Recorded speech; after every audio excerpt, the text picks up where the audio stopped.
All right, hello, and welcome to the second video lecture for this semester.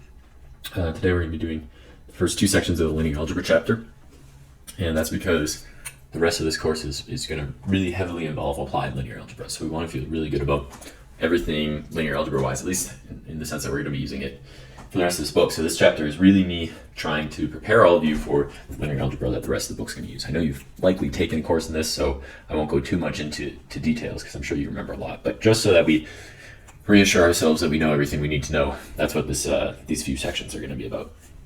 Okay, so let's start really with this function inversion, right?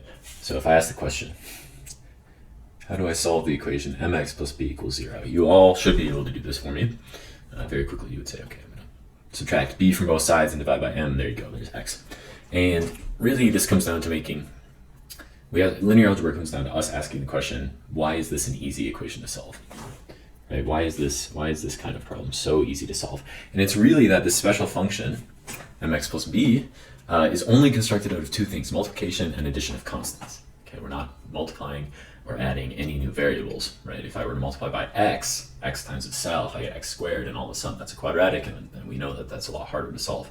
And so we're only multiplying by constants, we're only adding constants, and then all of a sudden inversion is very, very easy. So all we have to do to invert, right, is subtract b, like you said, and divide by constants.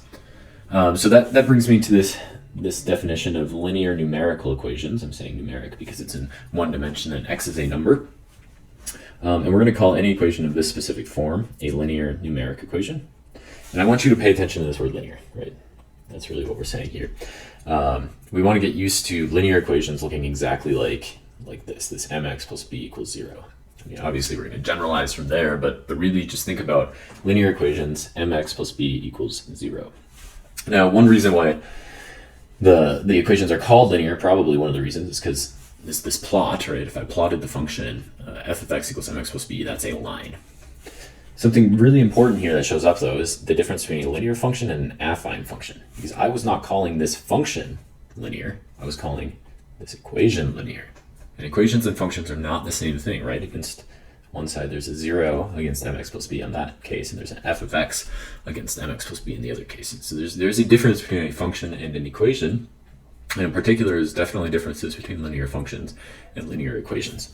So what do I want to iterate? I want to say that linear functions, since I'm going to restrict to the case f of x equals mx, okay? Definition of linear to functions is f of x equals mx. B is necessarily 0. I can call the f of x equals mx plus b functions affine. Now that's just something that we want to keep in mind for now. We're going to see why it's very important in a few chapters, but for now we just want to keep that in mind. I'm not going to refer to f of x equals mx plus b as a linear function, even though it plots a line. We can call this an affine function. I'm only going to call the functions linear when b is 0. Just keep that in mind. Okay, however, the linear equation is equivalent to saying when is the function equal to 0, that's when we recover this linear equation. So even if I take an affine function, if I set it equal to 0 and ask how do I solve for x, we still recover a linear equation. This is all going to make a lot more sense in a few chapters. Okay, so really these are the easy functions to solve, and the whole point of linear algebra is to increase the dimension of these easy equations, right? Because we can solve these easy equations in one dimension, no problem. How do we do it in higher dimensions? And that's really with this idea of a stretch and a shift, right? M is going to stretch me, B is going to shift me. And we can certainly pull off stretches and shifts in higher dimensions, and we do that exactly with matrices. So let's recall the definition of a matrix. This definition looks a little bit strange. It's a little bit general and ugly, and there's a lot of math notation sitting around. So I just kind of want to dissect this definition for everybody. So let's look at it really quick. I've got my matrix M, and I'm using the colon equal sign. That's what I use to define things.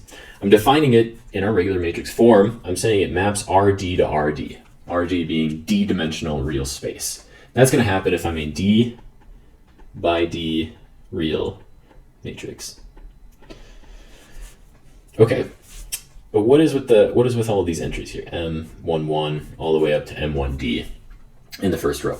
Well, those entries, these subscripts, I'm going to use the first subscript to describe the row I'm in, and I'm going to use the second subscript to describe the column I'm in.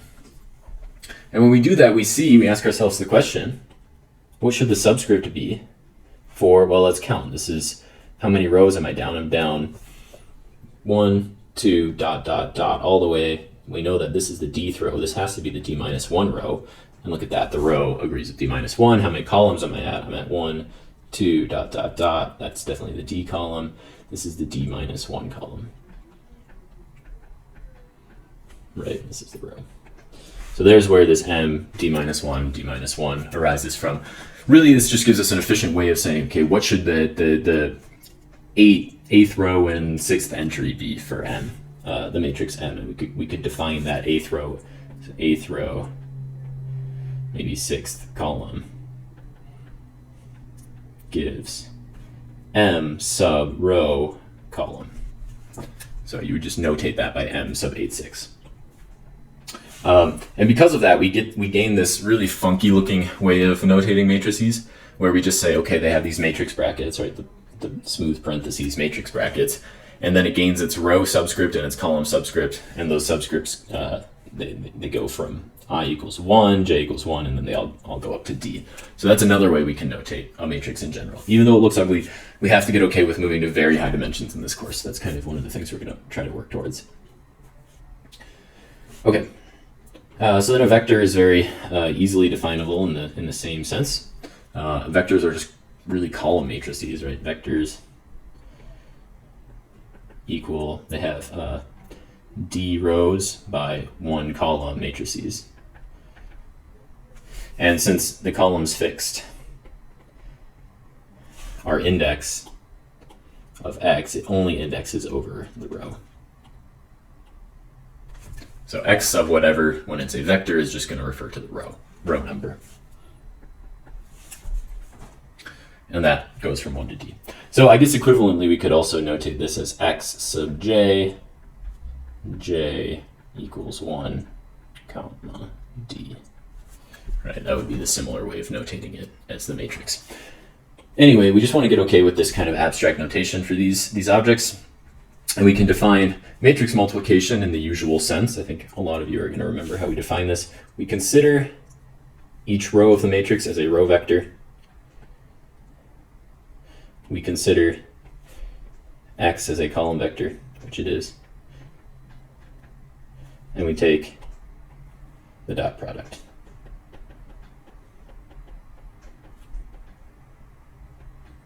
It gives matrix multiplication. So hopefully you all remember how that works. What would the dot product give? It would give precisely the sum of the m1j entry times the xj entry, right? And then we move our way down. One more color. Then you just move your way down, and that gives each of these. Okay, to see that a little bit more concretely, I've provided the example, right? So here's our nice example. The matrix that we're working with is 1, 2, 3, 0, 1, 0, negative 1, 0, 1. And the column matrix we're working with, or the column vector we're working with, is negative 1, 1, 2. If I take their product, right here and here, what we're going to see is that the first entry in the product is the first row times the column. The second entry is the second row times the column. The third entry is the third row times the column. What should be very apparent when I write it this way is that is exactly m, right? That's exactly this matrix. They've just been split. They've been split into dot products. And then each of these is individually x. So once I compute those dot products, what do I end up with? Well, I end up with exactly the dot products that you see here, and you add them together, you get 7, 1, 6. So we can also define matrix multiplication the same way. I know that the notation is somewhat heinous until, right, this is a little bit ugly, this is a little bit ugly. And in fact, this final piece is actually not too ugly, right? It's just a bunch of parentheses indexed over I, but then you just have this nice sum. So it's actually a really elegant notation to notate matrices like that. You know, you can contain a lot of information in there, but it's a little bit ugly to wrap one's head around. But we can do the same thing with matrix multiplication, right? And in matrix multiplication, we're thinking of the exact same thing we were thinking of with matrix vector multiplication, but now we're considering the matrix on the right just as a series of d column vectors, right? So all of these column vectors are here. And they're each going to multiply, right? Each one of these column vectors multiplies that. There's a dot product on each one.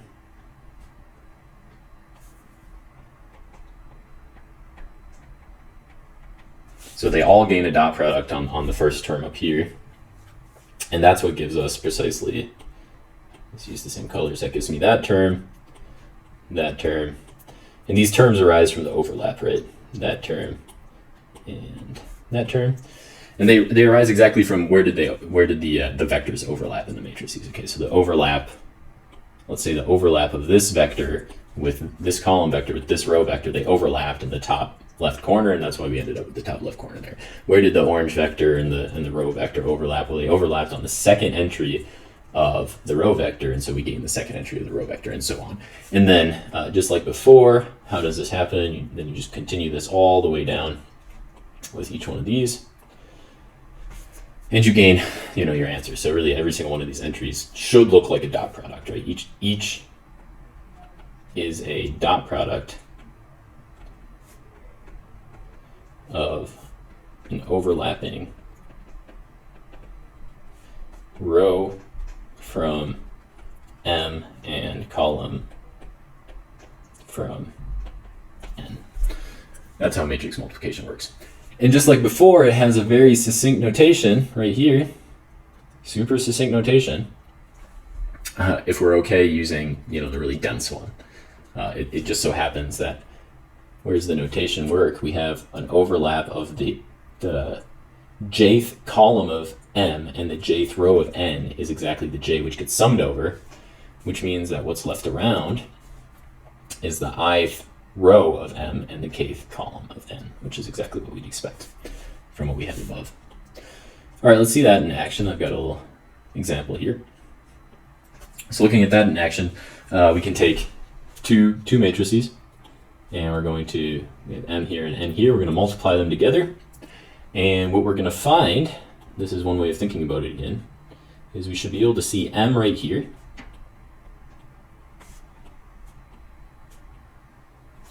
Right? M gets broken up into rows, and N gets broken up into columns. Unfortunately, it's not as easy to notate N here as broken up into columns. But there's our columns of N. That got broken up. And so matrix multiplication is just considering the left matrix as a bunch of rows, the right matrix is a bunch of columns, taking their dot product, and then we get the answer. All right, so there's that example for you. So let's talk about what matrix multiplication actually does. Well, it's a stretch, right? I was saying this from the beginning. It's a stretch in the direction of the eigenvectors of the matrix by a magnitude of their eigenvalues. Now that's, we're going to get back to eigenvectors and eigenvalues. If it's been a while since you worked with those, don't worry too much. And then the action of matrix multiplication is really the associative action of two matrices multiplied together and then acting on a function or on a vector is actually the same as, it's been defined such that it must be the same as the action of the first matrix on the vector and the action of the second matrix on the vector. So that's really where we've extracted matrix multiplication from. It's not just an arbitrary definition. Similarly, we have this shift. If we want to have a shift in higher dimensions, remember we're working toward an easy equation to invert in higher dimensions. And then we're going to construct that from stretches and shifts. So a shift in higher dimensions is an addition of a new vector. Right, so shifts in higher dimensions, we can shift, if I'm sitting here in 3 dimensions, I can shift to the right, to the left, up, down, forward, backward. So I can shift in any of those directions or a combination of those, and that gets represented by the vector of my shift. Okay, so there we get to it now. So the linear vector equation, or vector equations, right, these are the higher dimension ones. They're constructed by, this is our version of a stretch on x plus a shift equals 0. We're going to call these our linear equations in higher dimensions. Linear equations in higher dimensions, capital Mx plus b equals 0, where x and b are vectors. You've probably noticed by now I like using boldface. Boldface lowercase letters will be vectors.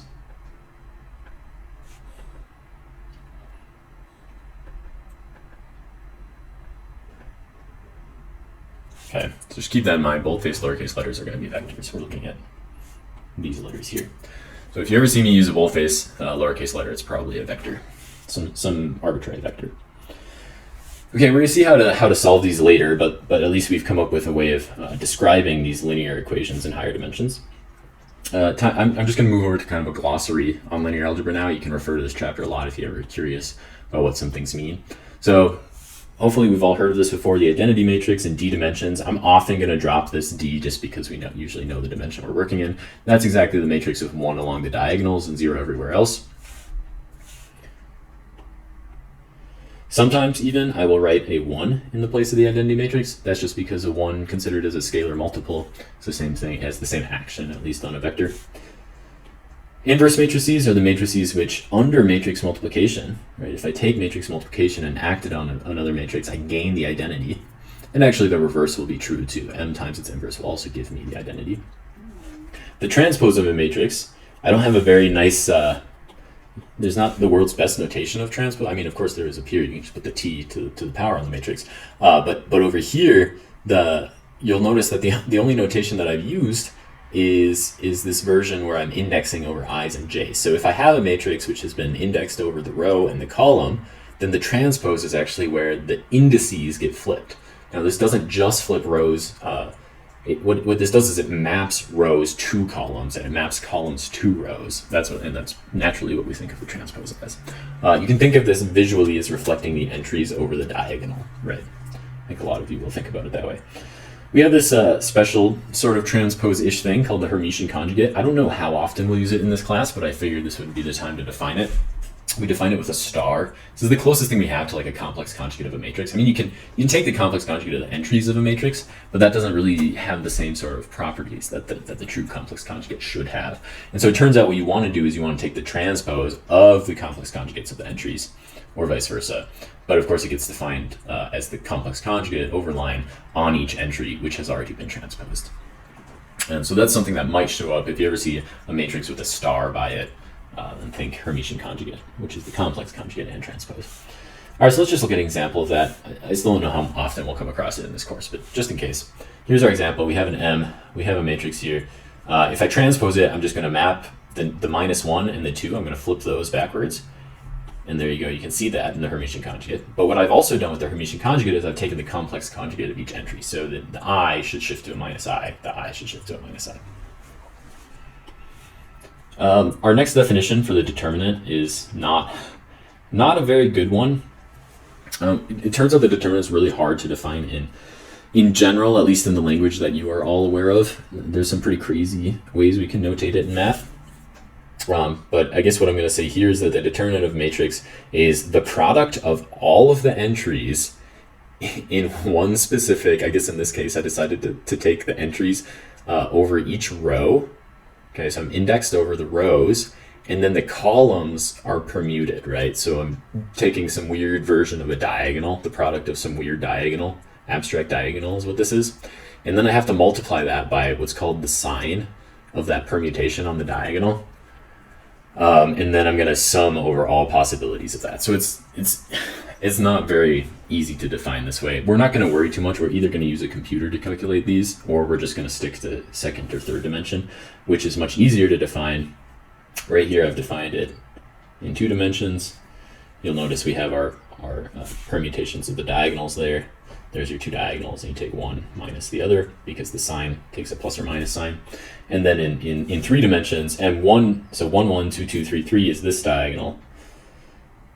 M 3, 1, 2, 2, 1, 3 is, so 3, 1, 2, 2, 1, 3 is that diagonal. And then you work your way through, right? So it's really permutations of all the diagonals, and then they gain or lose a sign, and then you add them all together. But at least they've been defined here for you, so if you ever have to refer to 2 or 3 dimensional determinants, here they are. So that's a good example, just calculated by hand in 3 dimensions. It's not too hard. We're just going to do this example directly based from the above. You'll notice that 1, 1, 1 was those entries.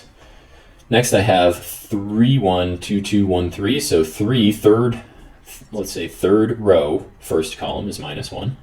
And then I have second row, second column is 1. And then I have first row, third column is 3. And there's where my second term comes from. I'll do it one more time and then we'll see, you'll see how it works out. The first row, second column is a 2. The second row, third column is a 0. The third row, first column is a -1. So that's where those numbers come from. And this weird permuted diagonal is actually like that diagonal. Anyway, so there's where you can compute determinants. It turns out this one is 4. Yeah. All right. Now this is actually a really nice proposition. Our next proposition is probably one of the most important in linear algebra. And we'll use it a few times in this course, so definitely don't forget this proposition. You gotta write that down. Don't forget this proposition.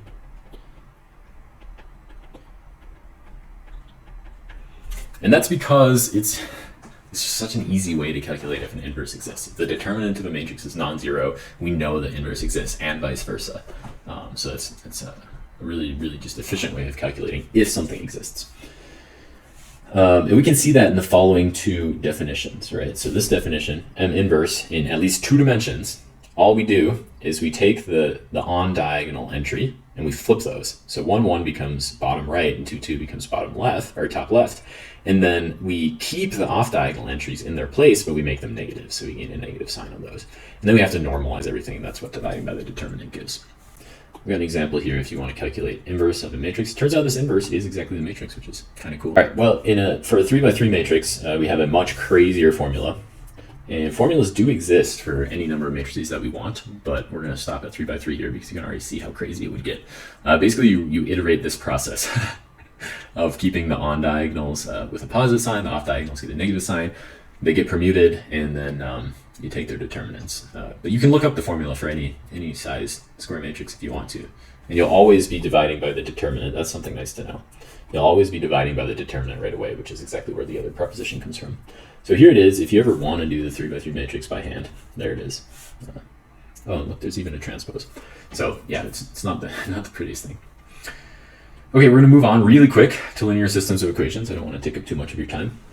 Linear systems of equations, we start just with systems of equations.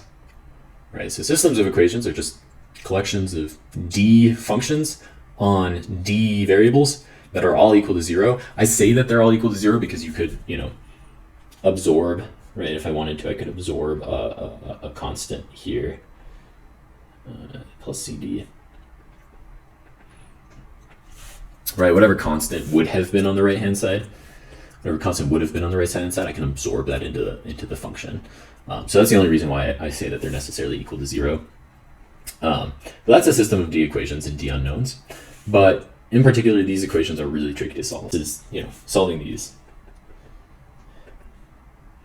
in general is impossible.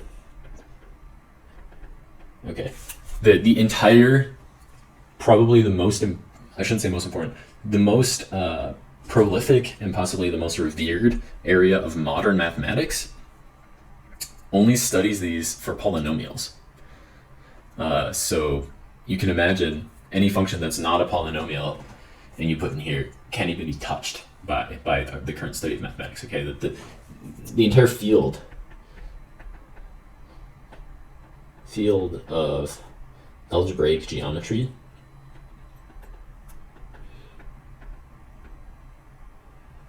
studies these with polynomials.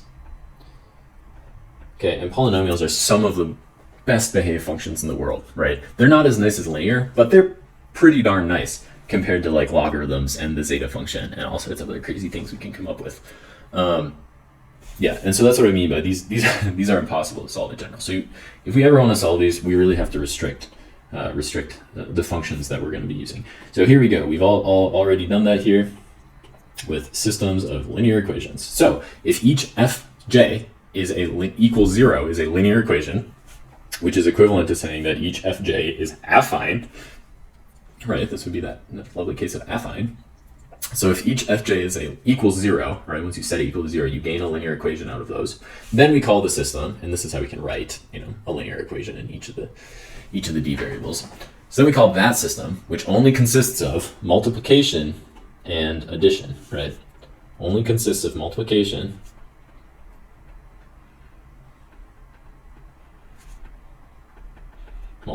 by constants,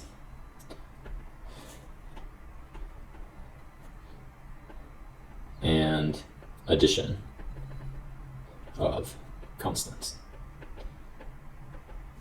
Right? That's what makes something linear. That's what makes it really easy to invert. So those equations are called a system of linear equations. Now we have this beautiful proposition here, probably the most important proposition in linear algebra, the whole reason why we study it.